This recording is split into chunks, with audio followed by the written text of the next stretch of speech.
Well, good morning, everybody. Those here in person and those that are going to be listening or watching online. My name is Tony. I'm with the McLaren St. Luke's Family Medicine Residency Program in Perrysburg. And as we do the third Wednesday of each month, give a talk on a different medical topic. And today we're going to talk about trying to keep yourself, I always call it summer and heat precautions. We listed it here as safe fun in the sun, but either way, it's all about trying to make sure that we're protecting ourselves while being outdoors during the summer months. It's funny because I was driving in, and as I pulled into the parking lot, they said, somebody on the radio said, well, I'd hate to be a meteorologist these days because usually you're looking for rain or you're looking for some decent temps, and all they're talking about is temperature in the 90s with high humidity. So they're not exactly the most popular people right now. And if you're looking for a vacation destination, I don't recommend going to Europe these days because from what I've read in the paper and in the news, they're suffering some extreme heat temperatures right now. So, but anyways, it's an important talk, and some of this might be common sense, but some of it's a good review because as we get older, we certainly are subjected to the heat and the sun and the weather temps affecting us in a different way. And as you can see here, as it says on the handout, there's over 600 people each year that die from heat-related illnesses. A lot of times you'll see this. Several years ago, I think it might have been 2017, 2015 somewhere, Chicago had a really bad heat wave and a lot of people were dying. A lot of those individuals typically lived in older homes or older apartment dwellings where you didn't have sufficient cooling air, and we're going to talk about different ways to cool ourselves down. But a lot of these heat-related illnesses and deaths are preventable, and we're going to go into that as well. Just know that when you go outside, it's a little different than when you go outside to your car and then, go for a ride or something, because your car might have been sitting outside. My car happens to be black, which is not a very good color with black interior to have, and leather seats during the summer because it makes it a lot hotter. So it might show that it's 85 degrees outside, but when I first get in my car and go to turn it on, it'll show the internal temp is 100 degrees. So even if it's 90 or 95, know that the internal temp of your car is going to be a little bit hot, a little bit warmer. If you have a newer car, it's always nice to double click that button to do the automatic start, just like we try and defrost our cars during the winter and warm them up. We want to try and do that with our cars during the summer with the air conditioning that's in it. But just know that there's two main ways that our bodies cool itself. There's sweating and vasodilation. And that basically means the opening of the blood vessels. So as we get older, we don't sweat as much unless we are a person that has a different body habitus. Maybe we're a little bit larger. Or we're on different types of medications that create certain types of body reactions like that. And our blood vessels don't open as well when it's hot. Also know, and I'd like that this is put on here, sweating is not as effective when it's humid outside. So we talk about, I don't mind the hot weather, but I don't like the humidity. There's some people, and we were talking earlier about some people don't mind the humidity. Some people say, well, if you go out to the West Coast or Vegas or something like that in the desert, it's dry heat. Heat is heat, and it's all about how your body's going to respond to that heat. So next we're going to talk about who's at high risk, and then we're going to talk about different heat-related illnesses, followed by prevention. So most who's at highest risk, as it says here, older adults, young children, and as I mentioned earlier, sick and overweight individuals.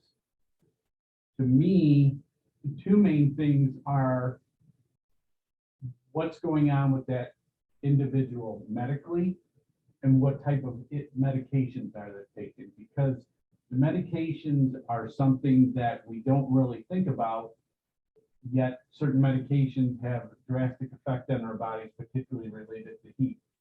So blood pressure medications, diuretics, thyroid medications, psychiatric medications, either for anxiety, depression, psychosis, whatever that might be, are all medications that can cause significant dehydration, particularly in warmer weather. The other thing that we always talk about is alcohol. And some people will say, well, you know, that's a liquid and that, but it causes individuals to, again, based on being on medications and that, to affect their bodies a little bit differently, and they're having to urinate a little bit more, and it dehydrates you just like the diuretics or the water pills. The other thing that I like to mention to individuals pertaining to warm weather and the sun is antibiotics. There's certain antibiotics where you should not be in the sun. One of those might be an antibiotic that they typically prescribe called doxycycline. And I've been certainly guilty of this as well. I might have been put on that for some type of infection, and then I went to go downtown to see the Toledo Mud Hens game, and I'm sitting out in the sun, and I come home and I look like a cooked lobster. And I'm like, boy, I was only out in the sun for a couple of hours, but the way that those types of medications have an effect on your skin is going to create a greater risk for things like sunburn. The other things, as I mentioned, is medical conditions. So people that have uncontrolled high blood pressure, diabetes, heart disease, kidney disease, thyroid issues, and related to alcohol use, alcoholism, all have an increased risk of heat-related illnesses. So those are a lot of things. And what can we do about that? Well, we'll talk about that here in a few minutes when we talk about prevention. Next, I'd like to focus on things related to types of heat-related illnesses. There's a few listed here, but the one thing that's not listed, which is first and foremost, would be a sunburn. Sunburns can be something that just make us slightly red and it's slightly warm on our skin, but individuals can also be subjected to more severe burns, like second-degree burns, where you start to get blisters and that on your skin. And of course, long-term exposure to the sun also puts you at risk for skin cancer. So making sure that we don't just look at, you know, the heat-related illnesses here, but we also look at what is an initial start to some of that. So we're going to start with lowest risk heat-related illnesses to highest risk. And the first one here is heat edema. And some people really don't know that much about heat edema, but basically it's swelling. So individuals might have high salt intake, or some of their medications don't allow them to excrete, you know, excess liquid. And like I said, your sweat glands and that may not work as properly. So a lot of fluid buildup in your body. This typically is going to happen in the lower part of your body. So your feet, your ankles, your legs. Why is that? Because it's the furthest part of your body from your heart. And that's where your blood and all the other fluids kind of pump through this, you know, the main area of your body. And when that's lower, it's going to have to work a little bit harder to run through that process. So there's always a recommendation that if you're experiencing any type of heat edema, to sit in a cool place and be able to prop your legs so that you can get that fluid come back toward, you know, the main part of your body. The next thing is heat cramps. And a lot of people tend to experience this. This is where you're losing salt and electrolytes. So some of those key things that elements that our body needs. So these are painful muscle cramps, and they usually occur in arms, the calves, the abdomen. And to avoid this, like you said, drink plenty of fluids and think about what kind of fluids you're drinking. Water is always the most highly suggested one. The concern here is, as I mentioned earlier in the talk, if you have any type of kidney issues and you're on fluid restrictions, it's something that you really have to watch because there is a balance there. Some people that are on end-stage renal disease, kidney failure, things like that are put on limited fluid restrictions, so they're at having to watch things a little bit more. But if you are having to, or if you don't have those types of restrictions, water is best. Some type of low sugar things. They talk about Gatorade, but know that there's a couple different types of Gatorade out there. Some are very high in calories, and then they have something called like Gatorade Zero. And I'm not promoting just one particular product. I'm just saying look for those that have a lower caloric value to them. There is Body Armor out there, and then some people actually use, I apologize because my kids are older, Pedialyte. That's what I'm thinking of. So even though it's intended for younger children and babies who might be dehydrated from a lot of vomiting and things like that, older adults can consider something like that. That certainly does the trick as well. The next thing is heat syncope. And syncope is just a fancy word for saying that they're passing out. So this is defined as when our body temperature starts to rise. So our normal body temperature, they typically say, is 98.6. It's going to fluctuate a little bit based on who we are as individuals. But when it starts to get above 100.4 and up is when you start to see more symptoms of heavy sweating, pale skin, weakness, fatigue, nausea, vomiting, headaches, just all this general, what we call general malaise. And if this starts to happen, what you want to do is get this person to a cool place, start to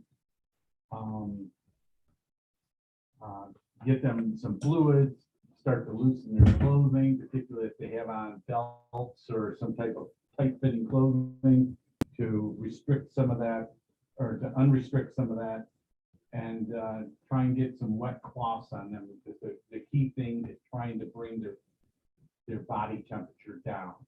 The quicker you can do that in a more safe fashion, the better that they're going to respond. If it continues to stay at a certain level, that's when you need to make sure they get to an ER. And then the most severe type of heat-related illness is heat stroke. And that's similar to what all the symptoms that I just mentioned pertaining to heat syncope, but the biggest difference is you start to see confusion in this individual. So heat stroke is typically like a traditional stroke. You start to see some droop, some confusion, some facial drooping, things like that. You just know that they're not acting right. That's because not enough blood is getting to their brain.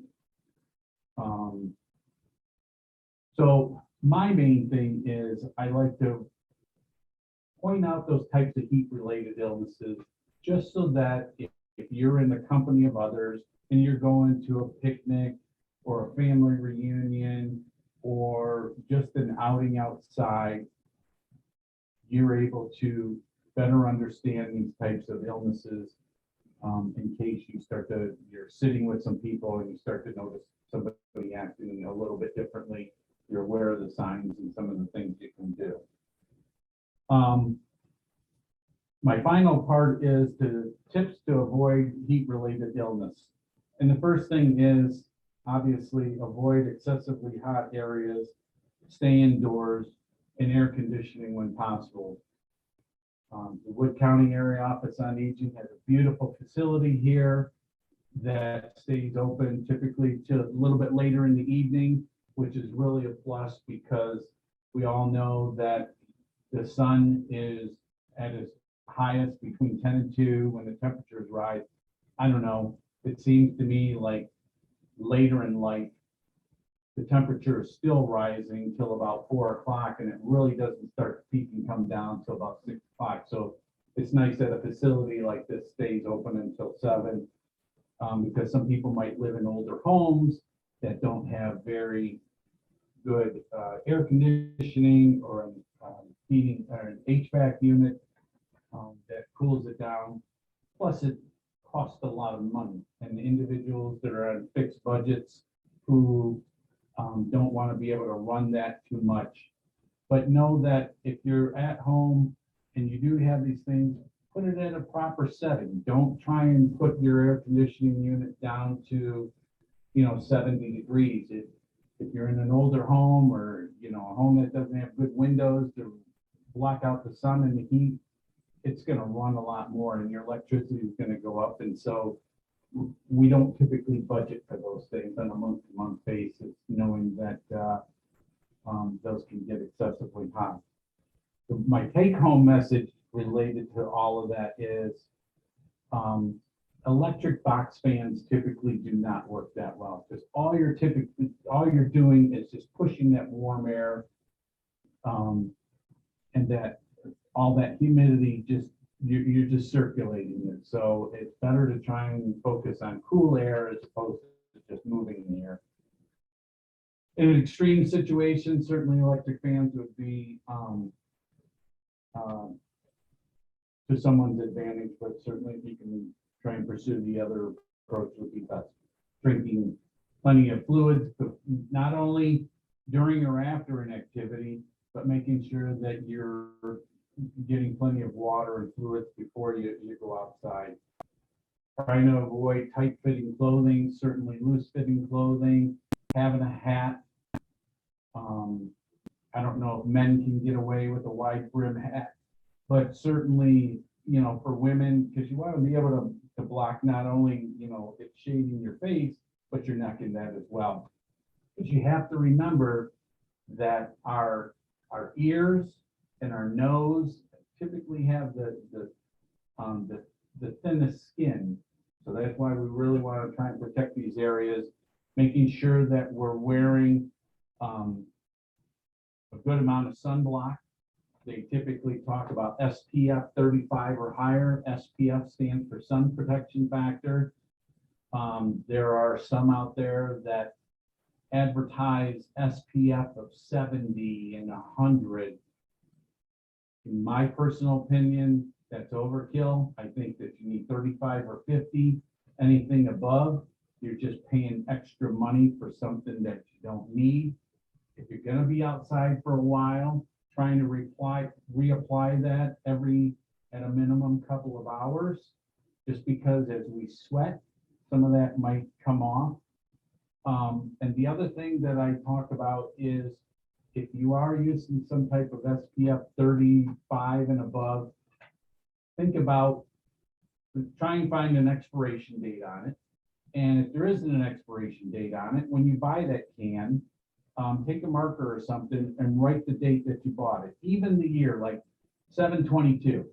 That way you know a year from now how old this is. Because just like medications expire or lose their efficacy or their efficiency, same holds true for these. And sometimes they don't put that on there. So something to think about. Avoiding strenuous activity when we go outside. But if you are going to do this, do things earlier in the morning. Plan your day a little bit better. If you're going to do some gardening or cutting the grass or going for a walk or going golfing in that, try and get something, before 10 a.m. or try and get all those activities before 10 a.m. so that you can set the rest of your agenda for the day for being indoors. Of course, as I mentioned, avoiding caffeine and alcohol to any excess because these drinks will dehydrate you. When you come in, think about not taking your shower earlier in the day, unless you're a person that doesn't mind 2 baths or 2 showers, but taking one a little bit later in the day so that your body can cool down from any activity that you did.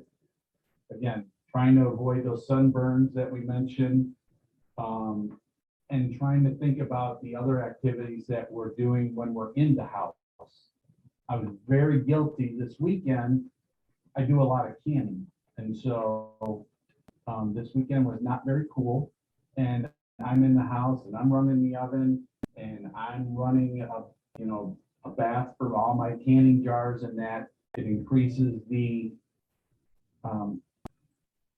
temperature in the house. It increases the humidity in the house. It makes your air conditioning run a lot harder. So it's not something that I do very often, but try, if you're going to do activities like, baking or cooking or canning, trying to find the right time of the day or the week to do that.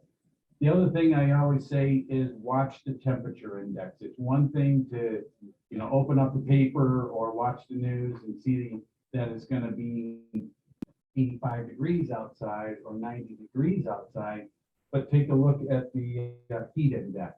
So what might be 85 is truly going to be 92 or 93, and paying attention to the humidity as well. The last couple of things is I always say watch what you eat. If you're going to be going outside, if you're going to be exposed to the sun for any period of time, try and eat light. Try and eat smaller meals. Don't eat really heavy, big meals and then go out there, because your body's having to work harder, not only to try and cool itself, but burn off all those calories that you consume. Know the difference between a heat advisory and a heat wave. So currently what we are in is a heat advisory. That's where the temperatures are more around the upper 80s, lower 90s. A heat wave is where it's 90 plus degrees for like 3 to 5 days. But the heat index is even higher. And then my final take home message always is, if you're going to be outside for a period of time, again, at an event or something like that, let your family know that you're going to be going somewhere. Let your neighbors know. I always say this particularly for individuals who might be in assisted living or something like that, who don't have family with them. If you're going to be going somewhere, because and let them know what time you anticipate coming back. Because if you're an individual that goes out, doesn't tell anyone, and now everybody's wondering where Mr. Jones has been all day, it could be that that person's in distress because he never let anybody know where he was going, and it could possibly be suffering one of those heat-related illnesses. For those individuals that are here, and I can give this to Danielle as well, I had a separate handout. This is just a colored handout that just explains everything that I went over in a different format, in a different visual format. So I thank you for your time. I hope that you stay cool. We all enjoy the summer months, and they can be fun, and we just want to keep them safe. Next month, Dr. Giroux will be with me talking about pain control in older adults. It'll be a very good talk. So in the meantime, I appreciate your attention and wish you a safe month. Thank you. It's too bad.